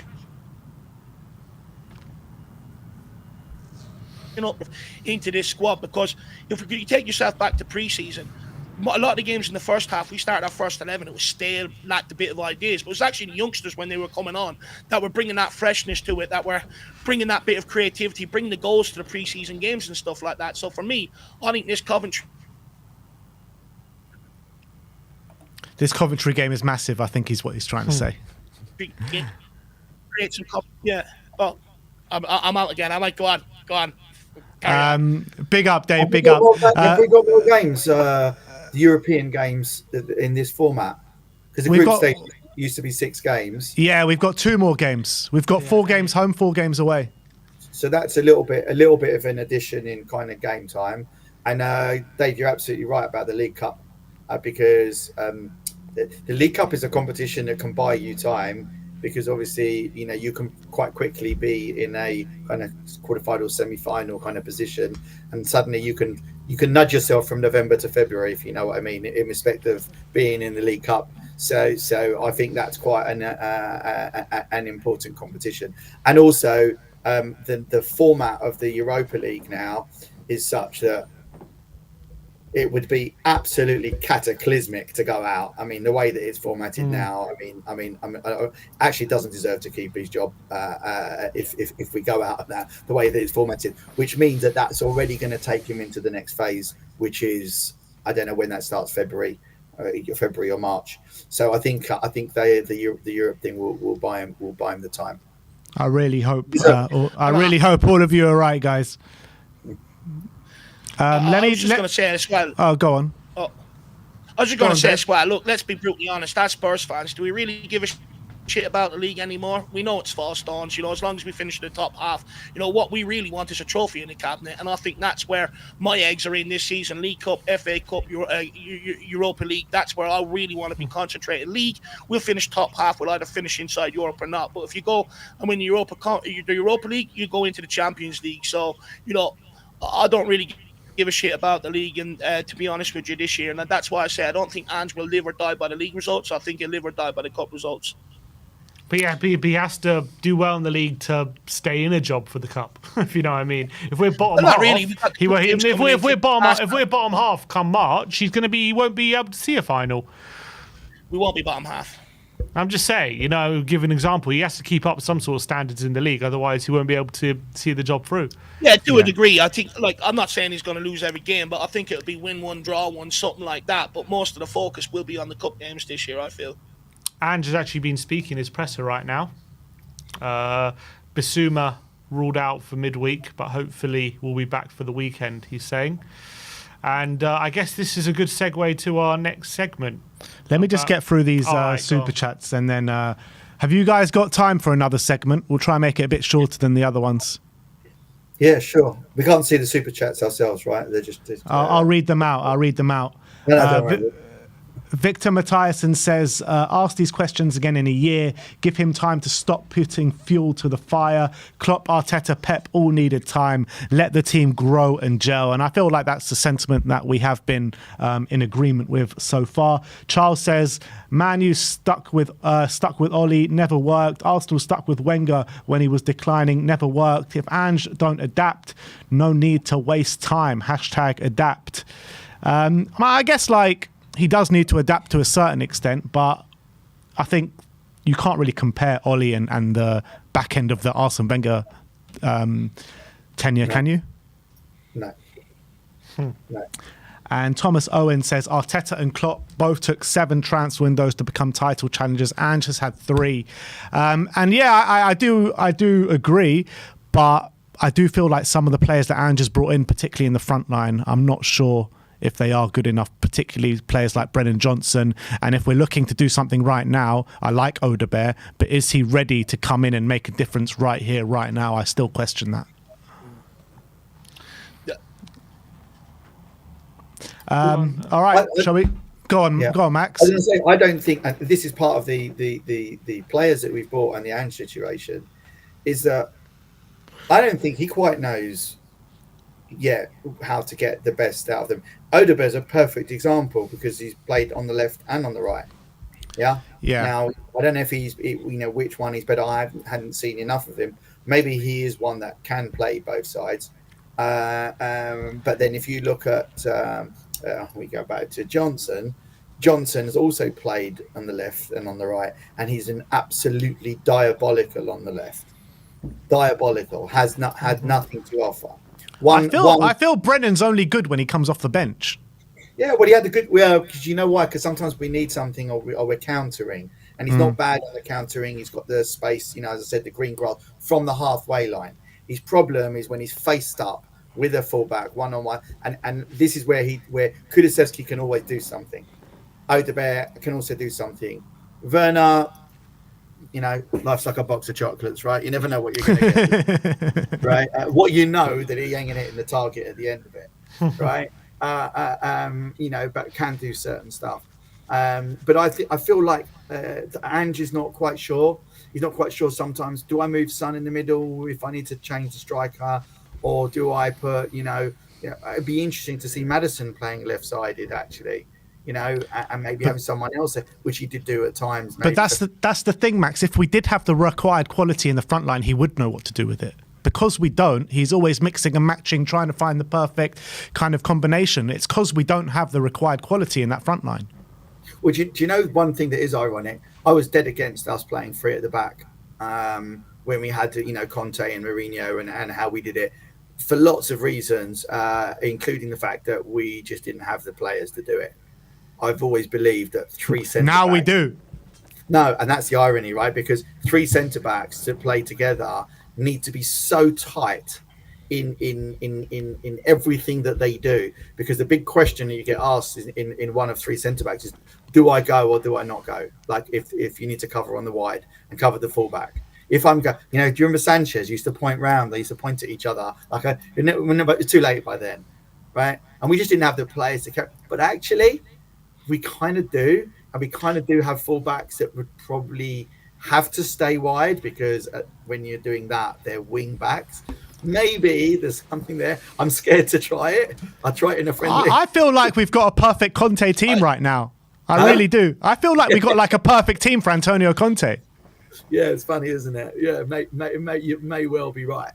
But I don't think we could switch to 3 at the back. We don't have the strength in depth. We've only got 3 centre-backs. I get that point, but from a starting lineup point of view, better 3 at the back though, isn't he? What's that? Ben Davies is better when he plays 3 at the back. Much better. Yeah. That's true. A bit of lack of pace, but never did. But don't mention Ben Davies when Dave is around. When you say strength and depth, this is really actually something that I did look at in the last couple of weeks. Let me tell you something about our friends down the road. They have a good side, and they're not perfect, but they've got a pretty good side. They have no bench, 0, no backup. Like they have a backup, the Trossard, Martinelli, a little bit on that side. I don't know about that. You say that you got Calafiori, who's a top quality player on the bench. We'll see about Calafiori. Centre backs, no, sorry, if they don't have Saliba and Gabriel. But they got Ben White who can go in there. They got Calafiori that can go in there. They've got Timber that could potentially go in there as well. They do have strength in depth. Not honestly, not that much of it. Same thing in midfield. Same thing if they lost like Saka or whatever they have, but not when you look at two benches, you know, and you look at like in the squad, our second choices, first choices, not that far away from each other. Theirs is a huge drop, right? Man City doesn't have any drop; they have a huge drop. So I don't think we're struggling with depth. I think we're just struggling with polishing it. And I don't know about that. I don't know about Jorginho and, you know, someone like Thomas Partey, and you did. They have good strength in depth, and I think, you know, when they turn around to their sort of backup brigade, I think they're better quality than what we've got, to be brutally honest. They're more experienced, you know, they can rely on them. Whereas ours, we're bringing in a lot of inexperience, we're bringing in a lot of youth, and that's, I think, a massive difference. You know, we can sit here and maybe suggest a trade at the back for content, but the reality is, if you play Dragus and Romero Van de Ven, you get an injury. Who's going to come in instead? Ben Davis. Nobody. So you automatically have to. Forget about him. He's liability at Tottenham Hotspur. But, you know, okay. And then if he goes as well, if there's a suspension or whatever, you're straight away back to a back four, and then you're chopping and changing most weeks. It's just not doable at Tottenham. Most teams are like that. Most teams are like that. Where they chop and change between a back four and a back No. five? They just fray at the edges. They fray at the edges when they make some changes. There's often a big disparity in between their qualities. I actually don't think we're, you know, again, I don't think we're that far off. When we make a back, if we were to go to a back three, yeah, you have an injury, you don't have to play like that every week. You know, you can play with a back three, get an injury, and go back to a back two, right? That's not sustainable, though. Barely any manager in the Premier League does that. What manager across world football changes from a back four to a back three, depending on the They're all slaves to philosophy. Yeah, well, City have started the season with a back three, haven't they? That's true. So regardless of, you know, strength in depth and everything like that, I take the point where the first 11 that we could put out is a very good 11 with a back three. I think that's the point that we are trying to make. We make this mistake, though. It's more than an 11. It's a squad game. You need a squad. Yeah, I get that. I completely understand that. And I agree with that. But look, let's talk about Romero now. What is the comment from Ange Postecoglou in this press conference? Well, Romero obviously was retweeted this tweet after the game, suggesting that complaining about Spurs not organising private travel for their international stars, and also saying, this is from an Argentinian journalist, Gaston Edul, saying that he had to play the game with a fever. Ange Postecoglou was asked in his press conference today about the retweet from Romero. He says, the retweet was mentioned to me after the game, but it wasn't mentioned to me before the game. All the players were back by Thursday for a Sunday game. Prior to the game, there was nothing mentioned. I don't know if he's but it was made after the game, the retweet, wasn't it? Yeah, but I think he's saying, like, nothing was said to me about complaints about travel time or anything before the game. I don't know if he's firing back or he's suggesting that Romero had ample time to recover for the game against Arsenal. Obviously, Romero is firing back. Huh? I think saying that he had ample time is firing back at Romero. He didn't say. He just said all the players were back by Thursday for a Sunday game. And he said prior to the game there was nothing mentioned. So I guess he's suggesting that, you know, if there was a problem, someone should have said something before the game. Particularly with his fever. So obviously Romero doing that, it was a bit of a weird situation after the game, you know, retweeting potential criticism of the club. He hasn't started the season in great form, you know, been responsible for probably you could argue all our goals. He's had a big part to play in all the goals we've conceded so far this season, albeit he did have a great game against Everton where he scored. But what is going on with Romero at the moment? Is there something in the air? Is there a bit of what do you call it? what's the word? Just like something bubbling under the surface. I think something is brewing with Romero at the moment. He's got 2 years left in his contract. I feel like he's seen the interest from Madrid and stuff like that. He knows that if interest from Madrid comes, Daniel Levy will make it very hard for him to leave the club and, charge ridiculous money that he's worth as a footballer with what he's achieved with Argentina and what he's shown for Tottenham Hotspur. And I feel like he's angling, he's looking for ways to angle for a move. And I feel like that will happen next summer. But this is not the way to go about it. I feel like his performances have been poor this season. A lot of the goals that we have conceded have come from maybe flaws in his game. You've seen that in the Newcastle game, you've seen that in the Leicester game, and now you've seen that in the Arsenal game as well.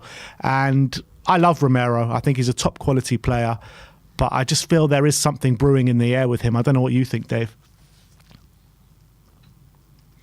I think the problem's twofold, to be brutally honest with you. I think one of them, his head has been turned by Real Madrid. There's no doubt about it. When Real Madrid come calling, the players end up going. I think he's probably sitting there waiting for Madrid to go. The problem is, I think Romero's absolutely shattered. He went deep in the World Cup, won that. Went deep Copa America, won that, and I don't think he hasn't had as much time off as maybe other players have had, and also he's had barely any preseason. And you hear a lot of players, that have been on international break duty. I heard some of the England players talk about over the international break that they're using some of the Premier League games to try and build their fitness up and get up to speed, which is not ideal. And I also think that's a contributing factor to what we're seeing. So I think it's twofold. Max? Few things. The Real Madrid thing, don't think he's playing in a way or due to having his head turned. I think that you can, by playing badly, you can undo your Real Madrid opportunity. So I don't think that's a thing. I think that you say that, Max, but you've seen it with plenty of players in the past that that are looking for ways out. Sometimes it's not even intentional. These little things slip into your game, and I don't think by and large Romero has even been bad this season. It's just been a few little moments in games, little lapses in concentration. That comment was only related to attitude, and I don't think that's a thing that's affected. I think that actually he is a guy that does have a kind of winning mentality and a feistiness about him. And I actually think that he improved a lot of the issues that he had in his game, in his over eagerness and lunging challenges. Agreed. And actually, all the yellow cards and all the bits. Actually, the latter part of last season that didn't happen. I think that if you look at his stats last season, from a defensive point of view, and you look at someone everyone's hailing as like Saliba, goals conceded aside, which is a team thing, he came out on top on every stat, right? In tackles, interceptions, headed clearances, whatever you want to call it, passes, assists, goals, it doesn't, all of that stuff, he came out on top on every single stat, right? Now you could say that we were having to defend more. I wouldn't even say that's the case this season because we've been 60-70% possession. Actually, we've had to defend the least in the league. That is a reality. So, and maybe actually the least in Europe, if you go by the possession stats. That's not the issue. I'm a massive fan of his. He does one thing which frustrates the absolute hell out of me, which is when we're in possession, and we mentioned it earlier. Very slow, yeah. Well, it's not even. It's just putting his foot on the ball, like slow to move the ball on is what I'm. Being a bit of a maestro, trying to pick that killer thing or not doing it. Or killing the game. It's like he's playing like a pivot in futsal. When you play there and you wait until that thing is open. And if they don't come press you, you don't move it. I'm sorry, that's just not the way. We need to move the opposition. And our players lose momentum. If you don't keep the ball moving, the players lose momentum. The ball should never die. And the ball always dies at his feet, sometimes for a good few seconds. So I think that's one bit. But the other bit, I think that he's another victim of the same issue. Absent fullbacks, just an a back four that doesn't know where they're going to be at any given time. He gets sucked into having to go onto the right or onto, and I know centre backs need to do it, but by and large, he's having to worry about it most of the time. Why? Because they turn the ball over, and where's the dear old Porro? He's on the edge of the D of the opposition box. Sometimes when the game's coming down the other side, which is even worse. So I think they're all compromised. I think that he's compromised. I think we are very fortunate, and that we may have what may turn out to be one of the greatest defenders in the game of football, in Van der Ven. I feel we'll lose him at some point rather than Romero. I think he's the one I'd worry about, that in 2-3 years' time, big guns are coming in. He's just a full package. He's my man crush. I'm putting it out there. I got Van der Ven, the guy. I think he's all our man crushes, man. He's just everything about him. He's a class act as a player, as a thing, as you know, he's whatever. He's even a handsome fella. He's got it all going on. He's 22.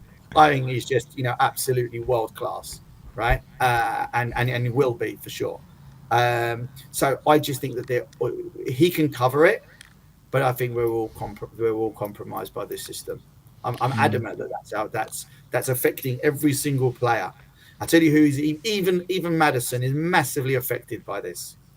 He can't pull a string. He's just got a sea of people in front of him. So I just think this issue runs through the team. I'm not so worried about Romero in what Romero does. I'm worried in what Ange is going to do to fix all this, that will help Romero, that will help all of our team. But Max, with Romero going into the last 2 years of his contract, surely something needs to be sorted by this summer, whether we give him a new contract or we sell him, because this is going to be the highest value that he can get. 2 years, 2 years in the summer, I think it is. He's got 2.5 years left. Yeah. It's simple. We need to be absolutely ruthless and brutal on this. Sign her out. Pay up because you need to. If you think they're of the level, look, when you first bring someone in, they're a gamble. When you want to renew the contract, you're either renewing it because they're good enough or they're not good enough. If you think he's good enough and you want to keep him, pay up, because you can't keep him on if he's one of the top defenders in the world, he's a World Cup winner, whatever. He's adapted to the Premier League. Yeah, there's some tweaks around this stuff, but at the end of the day, if you think he's good enough, you have to give him a wage that makes him extend. If not, don't want to sign it. Now you've got like 6-month window to do that transaction. If you don't do it, then take the deal, because ultimately it'll just be another depreciating, decaying asset, and we can't afford to wait for their poor performance and then spending the last 6 months not wanting to train. We can't be doing that. So we just need to, it's either that or we go the way of the Chelsea, and I don't think that baseball system of 8, 9, 10-year contracts is a way to go. Daniel never would go that route. So yeah. Do we think we could have been a bit smarter at the beginning of this season with Romero in terms of what Dave was saying? Went deep in the Copa America, didn't have a lot of pre-season. Could we have look what you saw what Man City did with Rodri and Foden? Gave them a few games at the beginning of the season just to not put them under immediate pressure, not put them in from the start. I thought they're actually injured though, those two. I don't know. I don't know if they're actually injured or they've just been rested. I think Foden's injured. I'm not sure about Rodri. Could we have not just played Dragoshin at the beginning of the season? We should have. Allow Romero a bit. Maybe Romero's just struggling a bit with the amount of football he's had to play, a lot of the travelling time and all that kind of stuff. And maybe if we look how Dragoshin played against Newcastle. If we would have just started him, given him an opportunity at the beginning of the season, allow Romero just an opportunity to feel his way into the season rather than putting him straight in, could that not have been maybe a smarter use of the squad at the beginning of the season? We can be hindsighty on this stuff. To be honest with you, I'm not sure that would have been the difference. If you ask me what we should have done with Romero, if you're worried about this situation, and by the way, that little Real murmur I think was quite a while ago, like the first time, right? That should have been a pre-season thing. Boom, here's the money, here's the thing on the table, done. Put that whole thing to bed before we even kick a ball, right? And that's really just about the foresight that you need to have in order to kind of close those situations out. And then maybe there wouldn't be anything niggling in his head about that potential thing, because he's either in or he's not in. If he's not, then then we replace. And there were players and opportunities to replace that you might take, right? Like Gui or whatever his name. The Crystal Palace one or whatever. There are players out there that are gettable at this stage, right? or certainly were in the off season. I just feel like Romero at this stage of his career, what is he, 26, 27 now? How old is he? At this stage of his career, being a World Cup winner, multiple Copa America winner, I just feel like he thinks that he's ready for that next step. And if he can't fulfill that next step now with Tottenham Hotspur and go and challenge for big trophies at domestic level, titles and cups and Champions Leagues, then there's no reason for him not to get his head turned, because I think he's of that ability and he's of that quality. You look at it with Bale, Modric, Harry Kane. As soon as one of the big boys come calling, that can guarantee them trophies, or even guarantee them the challenge of challenging every single season for multiple trophies. They will jump ship, And I think this is another reason why we've sort of let ourselves down this window. We have a couple of players coming up with 2 or a bit year left on their contract. Well, I don't think we've done enough to signal our intent to go and, really challenge for trophies. And I think, if you're Romero, you look at the summer transfer window we've just had compared to the one we've had previous, it almost looks like we've pulled back a little, pulled the reins in a little. We haven't brought in enough players to really steer this club towards the ambitions of what some of the squad say their ambition is, and also the manager. And I think if we don't get it right this season, if we don't win a trophy this season, why wouldn't Romero want to go to Real Madrid? He has the chance to, he's already got a World Cup, Copa America. He's already won everything you can with your national team. Why wouldn't he want to add club medals and trophies into his cabinet and become one of the most glamorized defenders, of all time? Why wouldn't he? I don't doubt that, but if he keeps making these kind of mistakes, Madrid going to pay the money at the end of the season required to get him? They'll keep coming. Madrid usually, if they have the guy that they want, they'll go and get him. Not if he keeps making these mistakes. They won't. They will. They won't. They're going to pay between 80. They're going to pay between 80 and 100 million for a player who keeps making mistakes. Madrid are one of the most savvy clubs in world football. They'll look at that and they'll go exactly what I just said. He hasn't had any time off. He's absolutely bollocks. He needs a little bit of a rest, and we'll get him back to his best. Guarantee you. No, they don't. They're not spending these big money, this money on these kind of players at the moment. Real Madrid. They will. Their backline is aging. That's the next. They got Rudiger. They got Militao. They got defenders there. They're gonna the money Tottenham, even with 2 years left in the deal, the Tottenham are going to demand at least 80 million. It's well documented. They desperately need a centre back for the long term. Right, but they're not going to spend it on a player who's not had a good season. They won't do it. They'll go for someone else. They will go for someone else. I guarantee you. If you think Romero can keep making these mistakes, he'll have to have a good season if he wants Madrid to come calling. He's not going to be able to have a mistake-ridden season. He doesn't have these mistakes in the Argentina team because they're set up to combat the flaws that he does have in this Tottenham team. And the Argentina setup is much more similar to the Real Madrid setup than the Tottenham setup is. What happened on Sunday has got nothing to do with setup. That's just one-off case. Yeah, I'm really mindful of this kind of castigation of Romero and the mistakes. Like you need to sometimes see what happens just before. You look at the mistakes. What was it? And was it the Leicester game when it kind of came over towards like the back post, and you see, okay, it looked like Romero was actually, but it happened before that. It happened again because Porro was there, then he wasn't there, and then they ran past each other and they didn't know who was doing what. This is again this whole thing about not knowing who's around you all the time because of the way we do it. I don't think we can put that much just on Romero, even these mistakes. I think these were very team mistakes. A lot of them, not all of them, but I think a lot of them are team mistakes. It's like, there's an element of running past someone and not picking up or not being aggressive enough on a corner or not doing that. But it's all self-fulfilling, right? Even the confidence on defending a corner, everyone's panicked. We're all panicked. We know what's coming.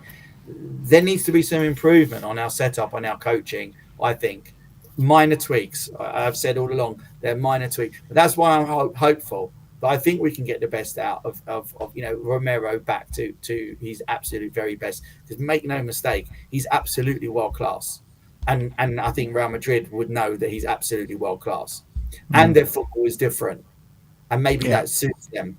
Yeah, but Ancelotti's leaving next season, isn't he?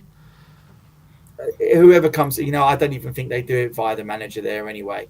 They pick out their targets and whatever, and they'll go after them, like Dave said. I don't think that's a concern. I just don't want a depreciating, decaying asset, right? That it cost us so much money to replace, and by not using the money that we recouped. And then I think that's where I'm worried about him. We need to tie it up. We need to tie it up now. Now, I don't think that in all the stuff that we've spoken about, like if I think of the issues we've had in the years gone by, none of this stuff has been major issues. I think we feel, this is what I said about frustration. We feel like we're close. We feel like that these things are not that big of things to change. They're minor tweaks. They're finding out about a few players. It's blooding a few players. It's Ange getting used to his own surroundings, I think, maybe. But not far off. We wouldn't have to change what we did that much to be punching a little bit higher.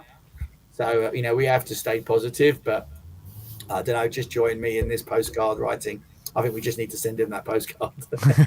Get writing, Max, get writing. But I think we'll leave it there, but I want to go through these last two super chats just before we finish, from Andrew Din saying, let's back Ange, give him the time. We have to ride this out with him. We can't afford to restart another project, which I think we all agree with. And then he goes on and says that for all the praise Arteta got, he didn't win anything except for one FA Cup with the Emre leftovers. He's not won anything with his team, which I agree with, but what we would do for an FA Cup right now, I think all of us would do unfathomable things for an FA Cup to come through in the trophy cabinet. We need to get Lincoln City and Sutton and Hull along the way as well, right? Yeah, that's true.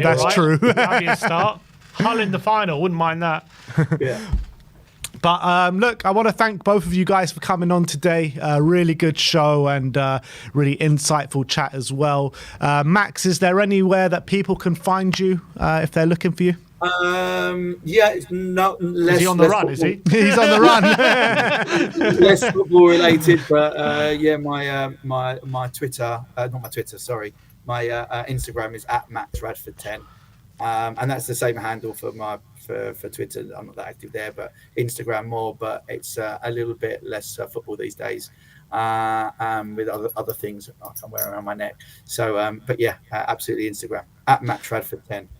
A brilliant debut from you, Max. So hopefully you'll come and join us again at some point soon. But Dave, I think everyone knows where to find you by now, but let the people know what's coming up on your channel. And I tell you what, have been looking at your channel recently, and I say you've taken a big step up in the graphics game. So I'm loving the upgrades you've done.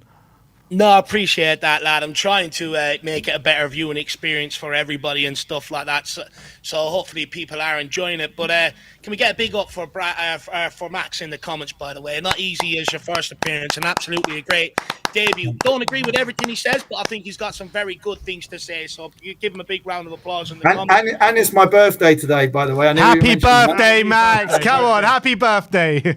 Happy birthday, Max. Yeah, about the same. I mean, 52, and and I still haven't seen us win anything in black and white. It wasn't black and white, so. Big up, everybody, and thanks for having me back. I really do appreciate it. Hopefully, I haven't burned the ears off everybody. But Dave, back on the pump up tomorrow, I believe. Yeah, back up on the pump up. Be there. Make sure you're there. Hopefully, I can get everyone raring and pumped up for the games. Jacob's been doing a great job, by the way, so fair play to him. Yeah, absolutely. But and I want to say thank you to all the viewers out there that have stuck with us during this. It's supposed to be an hour show, but we've been going for about 2 hours. So we'll let Max go and enjoy the rest of his birthday now. What's left of it anyway here at 2:00. But we'll see you all very soon. Preview show for Coventry. We're going to be going live in about an hour, half an hour's time. So we're back with you very soon. But like, subscribe and comment. And as always, come on you Spurs. Spurs.